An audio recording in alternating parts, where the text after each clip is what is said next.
Merci à tout le monde qui suit et plateforme et YouTube ça et je dis assez et jeudi 4 et juillet 2024 c'est toujours amis nous. Merci Dieu ami quoi pour capable informer nous et moi pour partager avec nous quelques parmi informations qui ont dominé l'actualité mais bien avant permettez-moi remercier et tous les amis fanatiques et qui permettent ce travail là possible.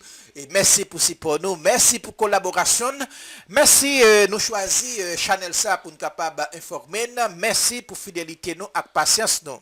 Premier ministre et Gary Corny, Gaëwan, tout le monde qui te gain espoir, tout le monde qui te croisé boyo apton que présence troupe Kenya en Haïti, c'était pour aller goumer ensemble avec bandits pour capable craser gang. Mais si nous tapons dormi, réveillez dans dormir parce que nous vendons une bonne champrelle. La journaliste a demandé et Premier ministre Gary Coney et troupe Kenya déjà en Haïti, eh bien, qui les opérations pour commencer dans la base Gangio. Eh bien, Gary Coney te répond et cité pour nous. Eh bien, c'est responsabilité de la police ensemble avec l'armée d'Haïti, eh bien, pour aller goumer ensemble avec Bandio pour capable craser et base gang yo. Troupe Kenya yo, et mais c'est au état-major la police là qui pourra connaître dans qui moment yo capable faire appel à eux même et bien pour venir et soutenir ou du moins appuyer la police. Mais c'est l'armée d'Haïti avec la police qui pourra le goumer ensemble avec Bandio, c'est pas et nèg et Kenya yo. Moi pour le permettre non parce que c'est un pile causé Gary Coney dit dans interview ça. Moi porter interview pour nous capable tendre le point nous pour nous capable tendre parce que il y a un pile causé qui parler la donne mais de l'autre côté hier mercredi yo était capable remarquer et troupe Kenya yo qui t'a fait patrouille dans quelques zones dans Port-au-Prince nèg yo te Clessine nèg yo te font passer bon et la police là nèg yo te passer dans zone ça bon bureau et dans direction centrale la police nèg yo te dans zone là nèg yo ta fait patrouille nous nèg yo un petit peu nèg yo pas trop à l'aise dans l'arrière semble nèg yo gon peur regardez j'en ai regardé dans vidéo nous nèg yo comme si yo pas à l'aise du tout et nèg et Kenya yo et en pile mon a posé cette question si présence en Haïti, c'est pas pour mener opération, mais pour qui ça tout paquet l'argent ça a vinn gaspiller dans nèg ça. Et pas oublier depuis au commencement nèg yo a ban nous menti. Et yo te fait connaître c'était 400 soldats et Kenya et c'est pas 400 liés c'est 200 et policiers Kenya qui en Haïti actuellement là et qui les l'autre yo a venir nous pas connaît. Ça c'est point d'interrogation parce que chaque fois où yo posé et Gary Coney question pour qu'on ait dit lui-même yo pas capable bailler détail. Yo pas jamais dit population rien concernant tout Kenya en Haïti. Mais chaque fois où pose la question, il dit yo pas connaît. Haïti sécurité gagné ministre et défense pays d'Haïti qui rencontré ensemble avec ambassadeur américain qui accrédité et à Port-au-Prince ministre défense Haïtia et Jean-Marc Bettier Antoine rencontré avec ambassadeur américain dans Port-au-Prince Denis Hanking et hier mercredi qui était 3 juillet 2024 ça et discussion yo est concentrée sur mission multinationale et qui en Haïti avec coopération et dans formation pour militaires haïtiens yo et d'après ambassadeur et américain eh bien semblait les États-Unis accepter pour soutenir la d'Haïti parce que les faits qu'on est eh bien il était parlé sur coopération et formation militaire et haïtien et c'est ensemble avec ministre défense là que lui-même il était parlé échange entre officiels et haïtiens et américains et vient intensifier dernier jour ça c'est temps en temps que nèg yo même y a réuni ministre défense Marc Bettel lui-même il était parlé avec ambassadeur américain en Haïti et hier et mercredi, discussion était concentrée surtout sur déploiement, mission et support sécurité et multinational en Haïti avec sous coopération dans le domaine formation militaire haïtien. Ça veut dire que semblait pas le un coup de main et dans FADH. Ça qui indiquait dans une note et pour la presse qui sortit dans le ministère de Défense là qui publiait quelques temps après eh bien réunion. À présent, mesdames et messieurs, et moi, pas quitter nous ensemble avec interview ça, que Premier ministre Gary Coney il était à RFI qui c'est Radio France Internationale côté li parler sous participation et dans session qui faite dans OEA hier et bien côté li fait qu'on est l'ital par l'ital demandé et bien pour capable faire plus vite pour reste force la capable déployer en Haïti li était parlé sous grand goût qui fini en Haïti l'a demandé aide pour haïtiens qui grand goût au lieu pour yo capable faire moyen pour payer capable grand monde tête li pour nous capable tête nous manger et bien c'est petit grain manger que et Gary Coney a demandé pour comment il est capable de venir aider combattre grand goût et bien qui dans le pays d'Haïti c'est un pile l'autre thème qui a parlé surtout avec appel que Jimmy Cherizet a fait à Gary Coney côté lui demander Gary Coney et bien pour chita parler pour dialoguer ensemble avec eux de l'autre fois encore Gary Coney réitéré même réponse qu'elle te bail et bien avant bandi aussi déposer zam, reconnaître autorité l'État et puis après et bien y après et mais qui ça est capable faire mais en pile monde et bien et prend et déclaration gars connaît comme c'est mais li logé by bandi yo côté pour aller une négociation ensemble avec groupe gang ensemble avec nous Gary Coney dans interview ça qu'il te bail RFI. Bonjour Gary Coney. Bonjour. Vous avez été nommé il y a tout juste un mois, c'est votre premier voyage officiel. Qu'est-ce que vous êtes venu chercher à Washington? Des appuis financiers, des conseils pour diriger Haïti? Nommé depuis un mois, mais installé, ça fait à peu près 2 semaines. Et j'ai un gouvernement, ça fait un peu plus d'une semaine et demie à peu près. La démarche de Washington rentre dans le cadre d'un effort que nous sommes en train de faire pour regalvaniser dans une certaine mesure la communauté internationale autour du dossier haïtien. Pour rappeler la situation d'Haïti, où 80% du territoire de la zone métropolitaine est contrôlée par le Grand, où la moitié de la population est en insuffisance alimentaire, où nous avons des problèmes qui sont très très sérieux. Donc ça fait partie de la démarche que nous sommes en train d'entreprendre pour nous assurer que la communauté internationale continue à nous accompagner. Vous avez promis que l'État haïtien reprendrait le contrôle des quartiers occupés par les gangs avec l'appui de la mission internationale de soutien à la police nationale haïtienne. Il y a un premier contingent de policiers kényans qui est arrivé la semaine dernière à Port-au-Prince. Combien sont-ils à ce jour sur le sol haïtien ?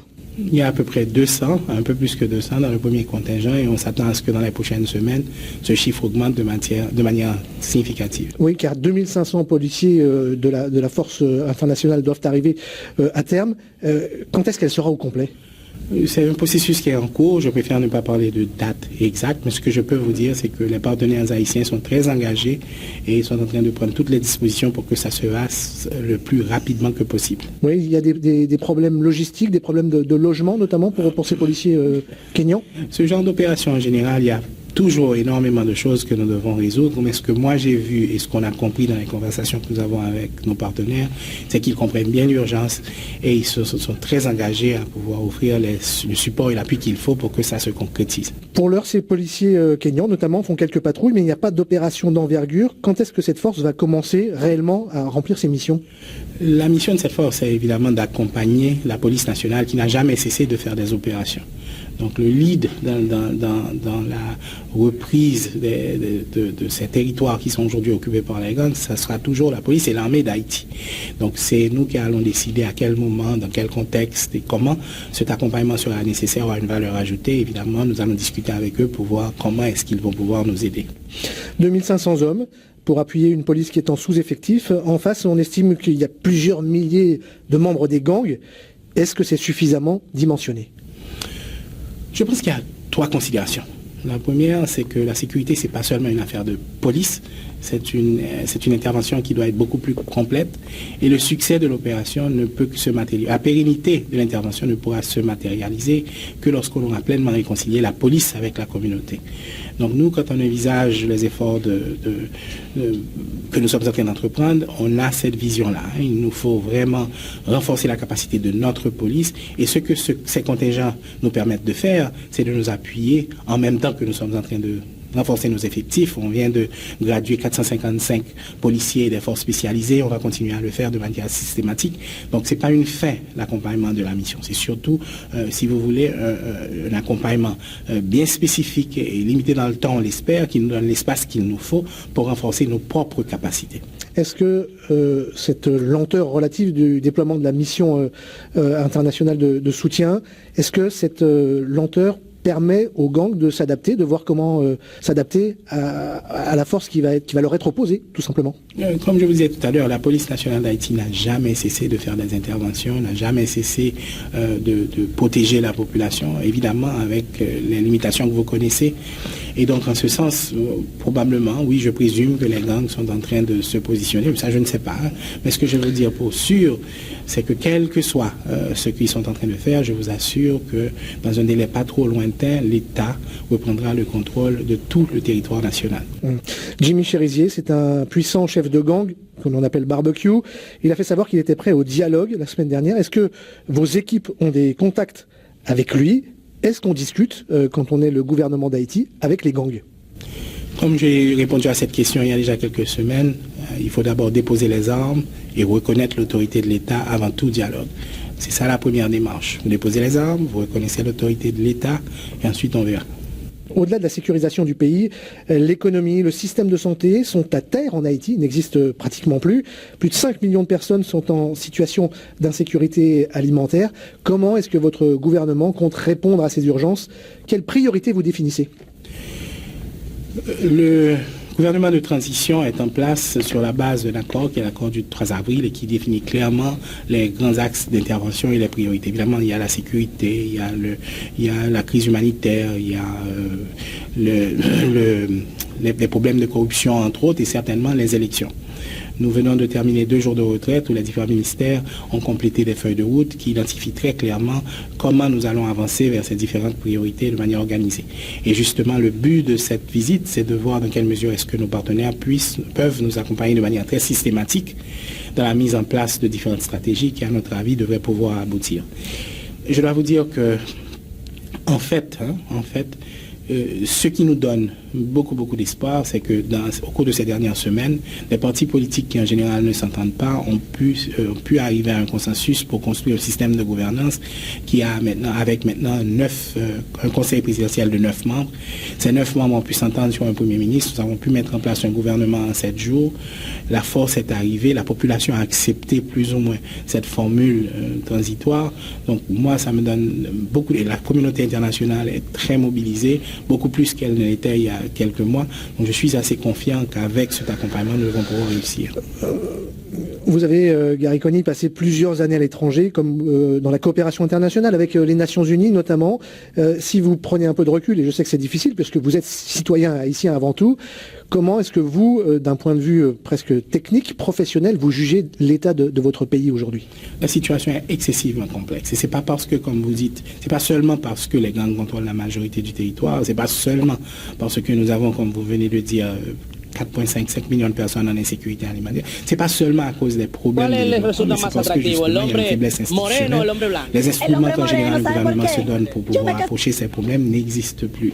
Et en même temps, je dois vous dire que l'accompagnement que nous avons reçu jusqu'ici de la communauté internationale, à mon avis, mérite d'être revu. Mais ce que je crois fondamentalement pour avoir fait ce travail un peu partout à travers le monde, la première chose, c'est qu'il n'y a pas de fatalité haïtienne. La deuxième chose, c'est que malheureusement, jusqu'à présent, la population haïtienne n'a pas encore eu un gouvernement qui reflète sa générosité, sa résilience et sa capacité de travail.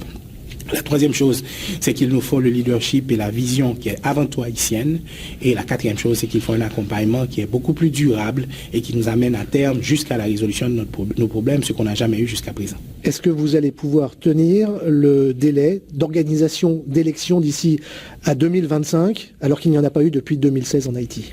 Nous sommes déterminés à le faire. Je pense que ceci est absolument indispensable. Il faut que nous puissions avoir le plus rapidement que possible un gouvernement élu pas plus tard que le 7 février 2026. Comment organiser des élections dans un pays qui compte à ce jour près de 600 000 déplacés internes et où il y a une méfiance sans doute d'une partie de la population pour des raisons de corruption que vous avez vous-même qualifié d'enracinée, de mauvaise gouvernance enracinée? La première chose, c'est qu'il faut rétablir la confiance de la population dans ces institutions et la capacité de cette transition à pouvoir effectivement créer un environnement qui lui permette d'aller valablement vers les élections, ce que nous croyons pouvoir faire. Nous avons pu mobiliser des hommes et des femmes qui sont connus pour leur intégrité, pour leur capacité de travailler, pour leur professionnalisme et pour leurs compétences. Et nous allons continuer à le faire avec le CEP, nous sommes en train de travailler avec le partenaire et nous allons avoir un régime aussi, une conversation constante avec la population, énormément de transparence, on lui dira exactement ce qu'on peut et ce qu'on ne peut pas faire, et on espère l'impliquer de manière constante dans ce qu'on est en train de faire, et on espère que c'est comme ça qu'on va pouvoir arriver à terme. Gary Coney, merci. Merci à vous.